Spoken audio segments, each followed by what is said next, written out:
Hello, I'm Jung-Soon Kang, first grader of veterinary medicine at Jeju National University. In this video, I will demonstrate the hypothesis that chronic pain increases the power of the alpha and theta of the EEG.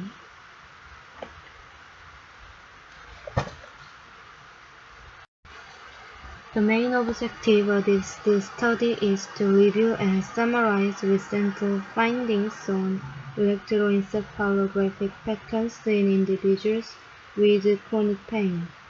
Our primary findings related to chronic pain were an increase of theta and alpha EEG power at rest, and a decrease in the amplitude of evoked potentials after sensory stimulation and cognitive tasks. Recent evidence from neuroscience supports the idea that chronic pain can be understood as a consequence of several changes produced in neural processing after body injury or stress. Two relevant questions will be addressed in this systematic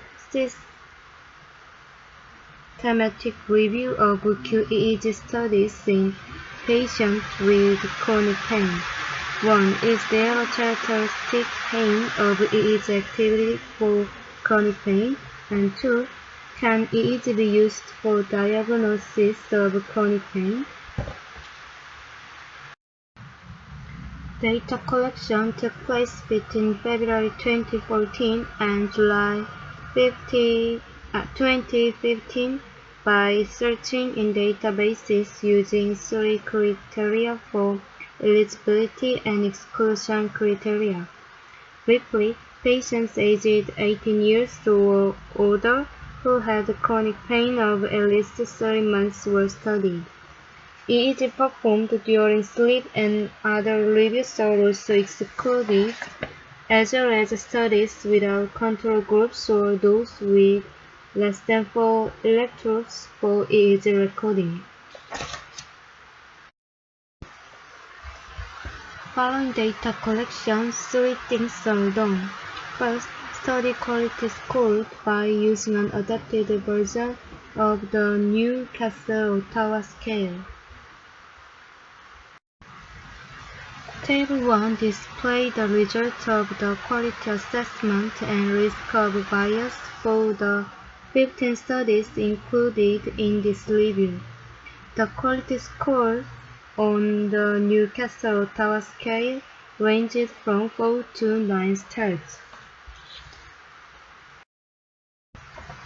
Second, Table 2 displays clinical and demographic characteristics, including number of participants per group, sex, age, diagnosis, diagnostic criteria, intensity, and duration of pain. Third, Table 3 displays study design, data collection, and QEEG findings, including EEG protocols, study merits, and limitations. The most frequently used type of design was cross-sectional. In total, 283 individuals with chronic pain and 287 controls were evaluated. The sample size of the patient groups ranged from 8 to 37 individuals. Women are more frequently assessed than men. The age of participants, when identifiable, ranged from 19 to 63 years. The visual analog scale was the most frequent instrument to measure the intensity of pain. The average pain intensity was above 4 in most studies. Electrode placement followed the international system in all studies. However, the number of electrodes for EEG recordings varied from 4 to 64, with 10 studies reporting more than 25 electrodes.